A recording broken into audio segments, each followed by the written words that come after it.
अस्सलाम वालेकुम। Don news के साथ मैं हूं अरीबा खान। हेडलाइंस आपने मुलाहिजा की, यहाँ पर आपको खबर देंगे। अक़वाम मुत्तहिदा के जौहरी निगरां इदारे IAEA के सरबराह राफेल ग्रोसी ने ईरान के सबसे बड़े यूरेनियम अफजोदगी मरकज़ नातंज को बुरी तरह मुतासर होने का इंकशाफ किया है।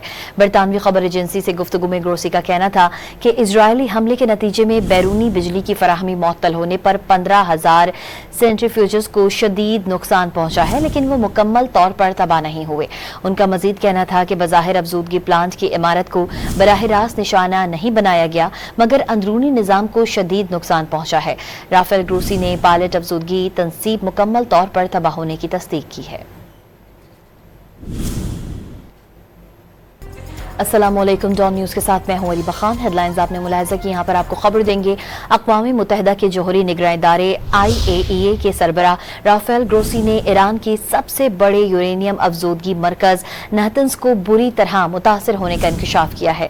बरतानवी खबर एजेंसी से गुफ्तगू में ग्रोसी का कहना था कि इजरायली हमले के नतीजे में बैरूनी बिजली की फराहमी मुअत्तल होने पर 15,000 सेंट्रीफ्यूजेस को शदीद नुकसान पहुंचा है, लेकिन वो मुकम्मल तौर पर तबाह नहीं हुए।